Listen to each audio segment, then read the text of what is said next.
never is, and it's just great to be in these kind of battles. You know, you go in one way and you're thinking that you have this many points and you have this many bullets, and you know you're in a good space. But then you always, as a coach, in the back of your mind, you got to say, okay, I got to be prepared for the unexpected. And we were, and that's this team. These student athletes, they just did a fantastic job staying focused through everything these last couple of days. On the men's side, Garrett, who did extremely well in the 200 and on the 4x1. I don't know if you guys know the history. Garrett got hurt at Big Ten. So I pulled him from the whole competition and trying to just be smart and get to this point right here. And he did a fantastic job. I hate he got hurt, but we all gathered around him on the trainer's table, and we told him we were going to go out and get this for him. I didn't know it was going to be this nerve-wracking, though. I knew we had to either get fourth and win, fifth place ties, but I never imagined the battle we would be in. So I think that's what makes it really sweet. Yeah, can't predict it. It makes it really sweet. They're champions, and just so proud of everyone, student athletes, staff, just everybody. It's a teamwork make the dream work. So it's a whole staff and just program effort.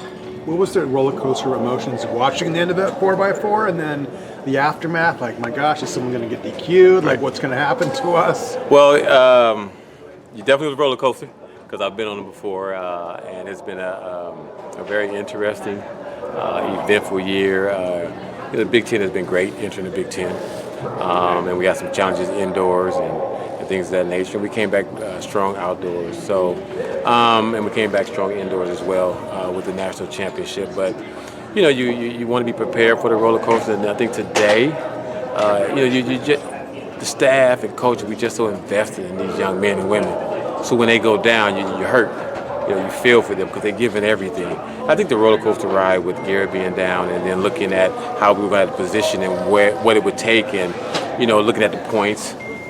Where we can't fall, and then A&M just coming out of nowhere in that 4x4, it makes it very interesting, and that's a roller coaster ride. You're looking at one school, then another school comes in, but I think that's the beauty of being very competitive.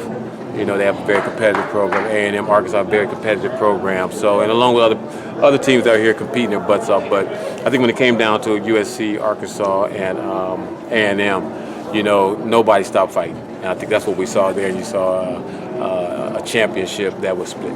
Quincy, it might be lost in all of the ebb and flow on the track, but just how significant was it for the energy of the team to get what you got out of Raquel, you know, to kind of get this thing going today? The big fella's always there for us. He's always there for us. And he was hurt he got hurt before Big Ten. So another plan is getting the big fella healthy. And what is healthy? You know, you may wake up one day and feel good, but when you get here, you know, can you compete at this level? You know, he was able to come back. He got some practice throws in at Big Ten outdoors. And so it was good to see. But for him to be under that kind of duress and not healthy, and his coach had to tell him, hey, what are you doing? Let it fly. Let it fly. You know, and Raquel said, well, I was trying to just be careful with my calf.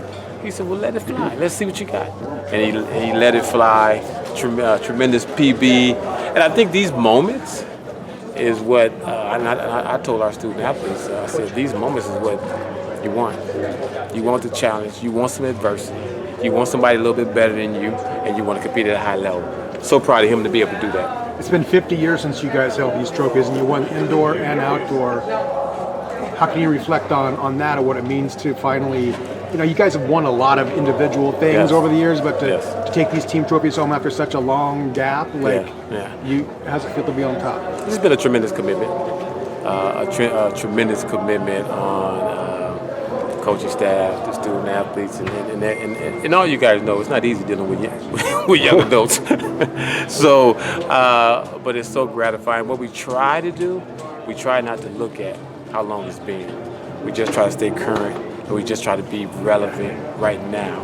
And in doing that, we're able to enjoy it with our community, with the USC fan base, and some staff, support staff. My athletic director was here. The president of the university, Dr. Fogle, was here. So, for them to be here, it was just surreal, and not necessarily looking at how long it took, but just really enjoying this moment, and then reflecting like, wow, it's been that long. So, it's been great. Now you don't have to think about that stuff anymore. No. You guys have never been more relevant than you are right now. Yeah, we're trying to stay relevant, and being relevant means staying in the moment, and whatever comes our way, just being able to adapt. The weekend that Joanna and UCLA beat you guys, how does something like a weekend like that spur everyone to get it right at the end? We were okay. We knew we would be here in the end. And sometimes you just have a bad meet. And we lost by 1 point on the men's side, and the UCLA women did very well. And we just had a bad meet, and we were able to. I gave them an analogy back at the university, and our staff room. I put the analogy on the board, and I talked about this story. This young lady, she fell off the horse, and when she fell off the horse, she broke her spine, and her dad was in the hospital with her.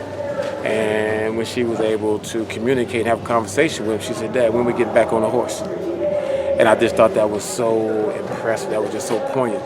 So I put on our board, "Let's get back on the horse," right? And I shared that story. So I think that's what sports about. If you may have a hiccup during the year, it's not indicative of where the team is going to end up. It just means you're human. Yeah. So that's how I address that. Well, ride it off into the sunset, man. Ride it off into the sunset. With a heart. Really spectacular day, 100 and 200. Yes. Did you see a big weekend coming for him? Yes. Max Thomas, he's mature. He's my captain this year. Last year, going into the mile relay, we had an opportunity to win, and then after the mile relay, we ended up being third. But Max saw where this team could be on the men's side. And when you're a young athlete like that as a sophomore, and you come into the junior year and you're at the show and you realize I belong, he brought that back to USC, and the workout that they conducted on their own, buying into this piece right here and making sure everybody else bought into this piece right here, showed tremendous maturity. And if you look at his progression all year long, he's been very consistent and getting better and better week in and week out. And you're going to have some hiccups here and there. Nobody's perfect. Hell, I had them, right? But the maturity, his confidence, and just being a team captain and what he's represented to the team and how he's actually kept everybody together because of his confidence has been huge. I'm so proud of Max Thomas.